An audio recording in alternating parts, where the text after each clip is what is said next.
పిచ్చి కుక్క కనపడుతుంది, నువ్వైనా నేనైనా భయపడతా కదా. లేదా పిచ్చి కుక్కనే పట్టుకొని ఎవరన్నా తాడు పట్టుకొని అట్టుండి, అరే నా చేతిలో పిచ్చి కుక్క ఉంది కదా నేను అందరినీ భయపెడుతున్నా అని అనుకోండి, ఆ పిచ్చి కుక్క నేను వదిలేసినాక అది అతని మీద కూడా కనవచ్చు. సో సేమ్ రేపు రెడ్ బుక్ అనేది అంతే. నేను ఆయన అపోజిషన్లో ఉన్నప్పుడు ఐ థింక్ పాదయాత్ర ఏదో చేశాడు కదా. సో అది చేసినప్పుడు ఏమన్నాడు ఆయన, సో నేను మూర్ఖుణ్ణి, మా తాత రాముడు మా నాన్న దేవుడు ఏదో నేను మూర్ఖుడట్లేదు ఫ్లోలో చెప్పాడు కదా. అది నిజం. మూర్ఖుడు ఏం చేస్తాడు, కేసులు పెడతా ఉంటాడు. ఏమైంది కేసులు పెడితే, ఏం బతికే ఉంటాం కదా కేసులు పెట్టినా, జైలుకు పోతాం, సో మళ్ళీ వస్తాం, మళ్ళీ పెడితే మళ్ళీ పోతాం. దాని తర్వాత ఏమైంది, 3.5 సంవత్సరాల తర్వాత ఇప్పుడు రెడ్ బుక్ అనేది తర్వాత చినిగిపోయేది పేజీలు చించితే. కానీ వైఎస్ఆర్ కాంగ్రెస్ పార్టీ వాళ్ళు మైండ్లో రాసుకున్నది చెరిగిపోదు కదా.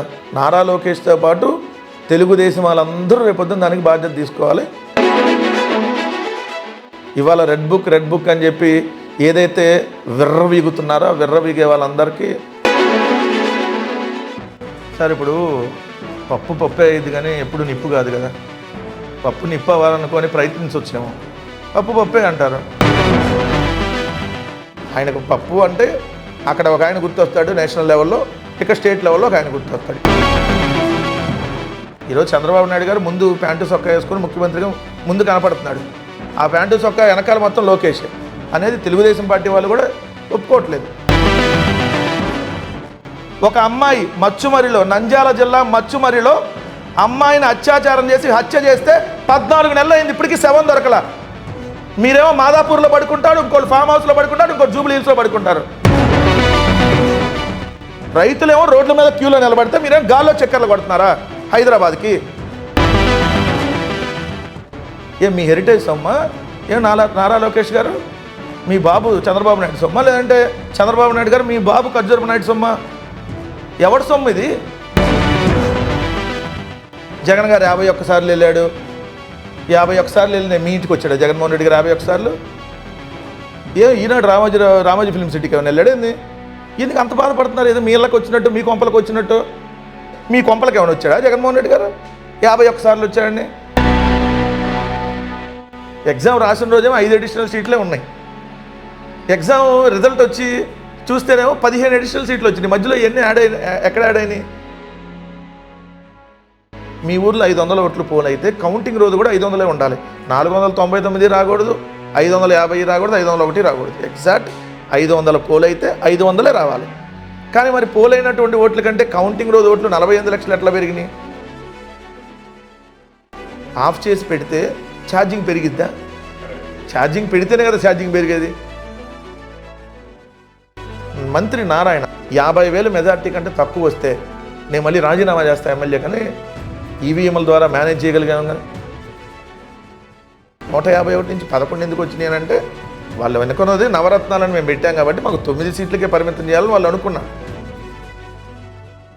సార్ వైఎస్ఆర్ కాంగ్రెస్ పార్టీకి ఈరోజు బలం YSR Congress party social media. మాకు ఒక పత్రిక ఉంటే ఆయనకు 2 పత్రికలు అఫీషియల్గానే ఉన్నాయి. సో మాకు ఒక ఛానల్ ఉంటే ఆయనకు 10 ఛానల్స్ ఉన్నాయి. కానీ మా సోషల్ మీడియా దగ్గర ఉన్నటువంటి బలము ఏంటి అని అంటే, మీరు ఎంత అనగదొక్కితే అంతగా రెచ్చిపోయి పోస్టులు పెడతారు. 99 పైసలకు భూములు ప్రైవేట్ వ్యక్తుల చేతులకు అమ్మేస్తున్నారు. సంపదని తెలుగుదేశం బినామీలకి అమ్మేస్తున్నాడు. ఏది పావలాకో పరక్కో.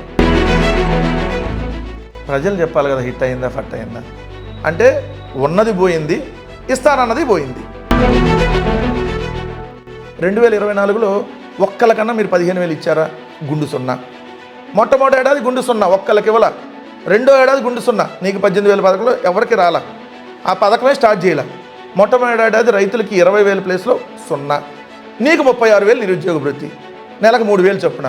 మొట్టమొదటి ఏడాది గుండు సున్నా, రెండో ఏడాది గుండు సున్నా. ఒక్క నిరుద్యోగి కూడా 1,55,00,000 గ్యాస్ కనెక్షన్లు ఉన్నాయి. మీరు 80 లక్షలు 90 లక్షల మందికి ఇస్తున్నామంటున్నారు, ఇచ్చామంటున్నారు. అది క్లారిటీ లేదు. జిల్లాలోనే ఉచిత బస్సు ప్రయాణం లేదు, జిల్లా మొత్తం తిరగడానికి. ఫెయిల్ అయినా కూడా పాస్ అయ్యామని సంబరాలు చేసుకునే వాడిని ఏమంటారు? 2 లక్షల మందికి ఇది ఎఫెక్ట్ అయ్యిద్దని చెప్పి మేము ఆల్రెడీ తెలుసు, కానీ ఏం చేయలేము అందుకని చెప్పి వదిలేశారండి. అంటే ఫస్ట్ ఫెయిల్ ఆ పవర్ ప్లాంట్ కాపాడుకోవడం కోసం విజయవాడ మీదకి వరద వదిలేరనేది వాస్తవం. వాళ్ళ దగ్గర విషయం వీక్, పబ్లిసిటీ ఫుల్ పీక్లో ఉంటుంది, దానికోసం ఎంతైనా ఖర్చు పెడతారు. చెప్పట్లా భోజనాలు అంటే 350 రూపాయలు భోజనం అంట, ఇది ఎంత పులిహార ఇస్తే 350 అయితే.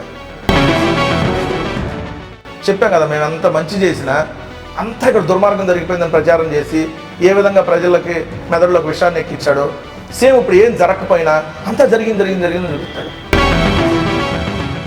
జగన్మోహన్ రెడ్డి గారి దగ్గరికి ఎవరన్నా కొంతమంది మంత్రులు పంపించేసి బాబు వదిలేయాలంటే మేము ఇచ్చేసేవాళ్ళం కదా. ఎలక్షన్లు జరిగి గెలిస్తే దాన్ని గెలుపు అంటారు. ఎలక్షనే జరగకుండా దొంగ ఓట్లతో రిగ్గింగ్ చేసుకొని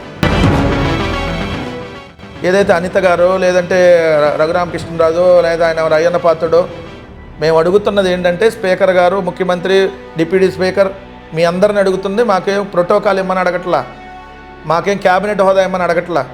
మేము అడుగుతుంది అసెంబ్లీలో ప్రతిపక్ష నాయకుడికి ఇచ్చేటటువంటి మైక్, ఆ సమయం అడుగుతున్నాం. అసెంబ్లీలో వాళ్ళ బండారం మొత్తం మేము బయట పెడతాం కాబట్టి మాకు ఇవ్వడానికి వాళ్ళు భయపడుతున్నట్టు.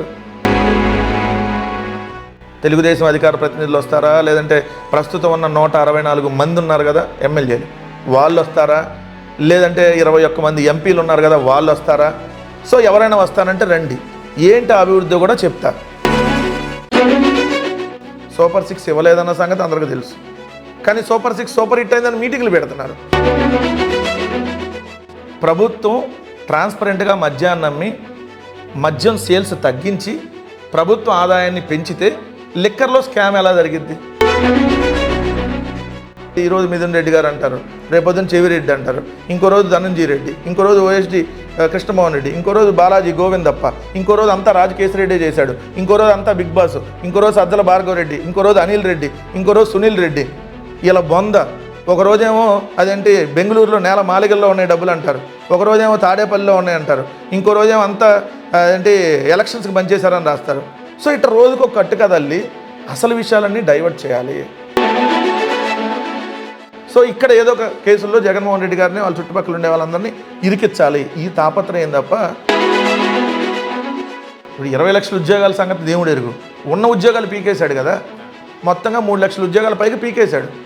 సో ఉన్న ఉద్యోగాలు పోయినాయి, కొత్త ఉద్యోగాల సంగతి ఎవడు అడగట్లేదు. ఉన్న ఎందుకు పీకేసామని అడుగుతున్నాం. సంపద సృష్టిస్తా తమ్ముళ్ళు అంటాడు, ఉన్న సంపద అంతా అమ్మేస్తా ఉంటాడు.